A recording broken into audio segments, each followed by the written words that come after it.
Hello, எல்லாருக்கும் நமஸ்காரம்.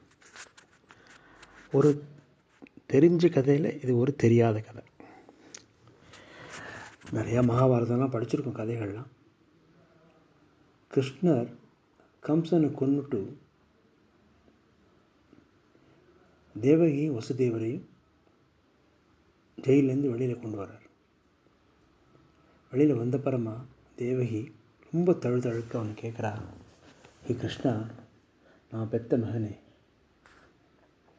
எங்களை நீ வெளியில் கொண்டு வரத்துக்கு 14 வருஷம் ஆச்சா? நீயே கடவுள். நீ எங்களை 14 வருஷம் ஜெயிலில் வச்சப்புறம் தான் வெளியில் கொண்டு வர முடிஞ்சுதா? நீ நினச்சிருந்தா எங்களை முன்னாடியே கொண்டு வந்திருக்கலாமே அப்படின்னு கேட்குறான். கிருஷ்ணர் சொல்கிறார், அம்மா,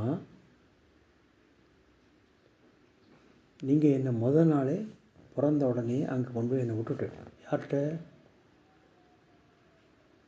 யசோதை கிட்ட கொண்டு போய் விட்டுட்டு நான் அங்கே 14 வருஷம் இருந்தேன்.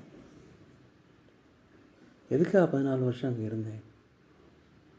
நீங்கள் போன ஜென்மத்தில் யாருன்னு தெரியுமா உங்களுக்கு அப்படின்னு கேட்குறேன். தேவகி அப்படியே முழிச்சு பார்க்குறா. நமக்கு தான் போன ஜென்மத்தில் நம்ம யாரும் இருந்தால் நமக்கு தெரியாதே. அப்போ கிருஷ்ணர் சொல்கிறார், அம்மா, நீ போன ஜென்மத்தில் கைகேயியாக இருந்த.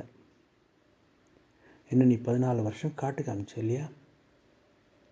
அந்த 14 வருஷத்துக்கு தான் இப்போ நீ ஜெயிலில் இருந்து என்னை விட்டுட்டு 14 வருஷம் கழித்து கம்சனை கொன்னுட்டு நான் உங்கள் 2 பேரையும் வெளியில் கூட்டின்னு வந்திருக்கேன். இதுதாம்மா கர்மா அப்படிங்கிறார்.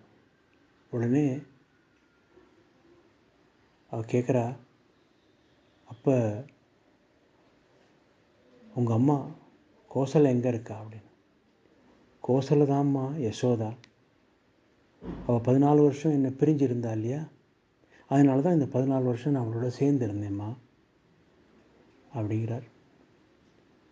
ஏன் நமக்கு போன ஜென்மத்து விஷயம் நமக்கு ஒன்றும் தெரிய மாட்டேங்கிறது? இந்த கர்மா அப்படியே திரும்பி வருது. கடவுள் கூட விதிவிலக்கு இல்லை.